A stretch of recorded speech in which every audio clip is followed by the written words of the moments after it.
Fala pessoal, que bom estar com vocês mais uma vez aqui no nosso canal, Professor Ulisses Pessoa. Não se esquece, se inscreve aí, dá um like no nosso vídeo para nós continuarmos propagando todas as informações referentes às ciências criminais. Como eu sempre digo, continuamos aqui atualizados e atualizadas junto ao universo das ciências criminais. O vídeo de hoje de maneira bem rápida e objetiva, eu queria trabalhar com vocês uma jurisprudência local, não dos tribunais superiores, conforme eu sempre faço aqui, tribunais superiores, STJ, STF, mas uma jurisprudência local, mais precisamente do Tribunal de Justiça do DF. Por quê? Porque a decisão é interessante, a decisão ela gravita em torno ali da prática nua e crua da execução penal e que facilita determinadas situações que podem ser impossibilitadas em virtude da infraestrutura do sistema penitenciário.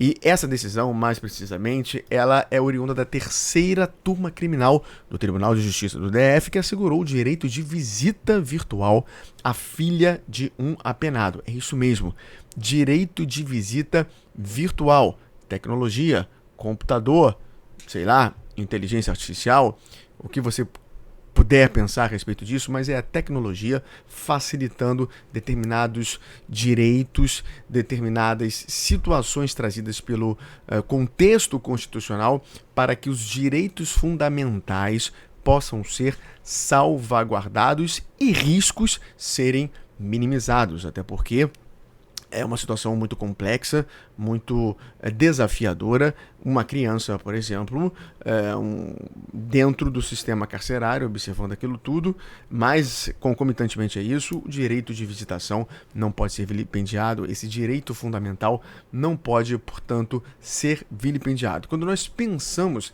nessa perspectiva, quando nós pensamos na ideia da possibilidade da visitação virtual, nós temos que olhar para o contexto constitucional e pensar no dever de família.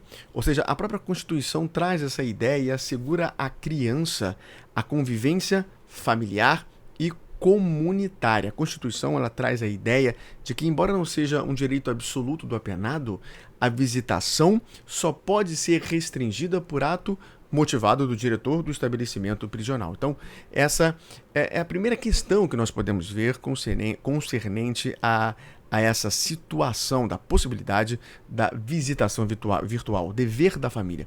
Outra questão é o risco à segurança. Eu falei um pouquinho antes, eu falei anteriormente da questão aí do risco que é levar uma criança, por exemplo, ao sistema penitenciário. Nós sabemos do problema que acontece. Então, nesse sentido, não existe um risco caso a visitação seja de cunho virtual. Então, a redução do risco ela é grande. Então, sendo a visitação ao genitor, direito da criança, e sendo um ambiente virtual mais seguro, nesse sentido, a situação pode ser trabalhada, a situação pode ser abarcada. O que nós temos que entender é que, desse jeito, o direito do preso de receber visitas, consubstanciado na Lei 7.210 de 84, está assegurado. Logo, esse direito fundamental ele pode ser resguardado dentro dessas situações. Outra coisa, a visitação virtual a apenados, ela pode ser assegurada desde que essas situações sejam resguardadas, direitos fundamentais, o risco, a segurança, entre outras coisas mais. E a própria Constituição, não exatamente nesse sentido, mas traz a fundamentação, traz o contexto da visitação como um direito. Quais são os benefícios que essa visitação virtual pode gerar? Manutenção do vínculo familiar, isso é um ponto principal, segurança e logística, já que nós vivemos um problema sinistro de estado de coisas inconstitucional, o próprio Supremo reconhece essa questão dentro dos presídios, dentro do sistema penitenciário. Só que nós também temos, e a decisão do Tribunal de Justiça do DF traz essa questão, desafios a serem trabalhados. Então, por exemplo, acessibilidade e infraestrutura. Isso é um problema que acontece não só em um estado ou um estado específico, mas no Brasil como um todo. Privacidade e segurança, ou seja, o contexto dos dados, segurança da informação, tudo isso precisa ser levado em consideração e, obviamente, regulamentação. Então, todos esses pontos precisam ser verificados. Qual o seu papel como advogado criminalista, como advogada criminalista? Verificar se isso tudo é possível. Então, você tem que ter uma advocacia proativa, então você tem que saber das informações, orientar e provocar o judiciário nesse sentido. E fiscalizar as questões, observar tudo que está sendo verificado. O que você acha disso? Eu entendo que em determinadas situações, esta possibilidade da visitação virtual contribui, sim, para a dignidade e ressocialização dos presos, dignidade da família também.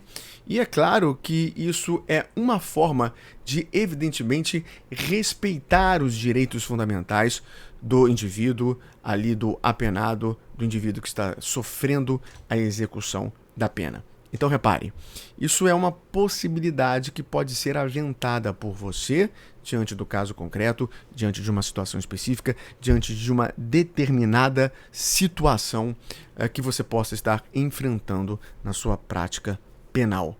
É uma saída para a dignidade do apenado, é uma saída para preservar a família, é uma saída para combater os riscos a quem estiver ali, no caso a criança, diante de uma situação, e é uma saída para resguardar a dignidade da pessoa humana, daquele que está recluso, sim, sofrendo uma pena, mas que precisa ser ressocializado. Interessante, né? Não é o STJ, não é o STF, é um Tribunal de Justiça local, mas é uma decisão para que nós possamos pensar e possamos aplicar na nossa prática caso nos deparemos com essa circunstância específica. Falamos muito hoje sobre direitos fundamentais, sobre dignidade da pessoa humana, sobre flexibilização de garantias constitucionais, flexibilização de direitos fundamentais, mas uma coisa nós temos que concordar e temos que decidir de uma vez por todas como defensores dos direitos fundamentais. Em nenhum momento, direitos fundamentais de quaisquer pessoas podem ser flexibilizados, até porque isso é um mandamento constitucional. Pensa sobre isso, trabalhamos todos esses pontos no nosso curso Decolando na Execução Penal e outras coisas mais, mas sempre com esse enfoque prático e sempre com esse enfoque crítico, crítica construtiva, para que todos nós possamos crescer, sobretudo na nossa advocacia criminal, para que os direitos fundamentais dos nossos pacientes sejam sempre resguardados. Espero que você tenha gostado desse vídeo. Vou deixar a descrição do curso aqui embaixo. Até o próximo vídeo e nunca se esqueça, avante, sempre.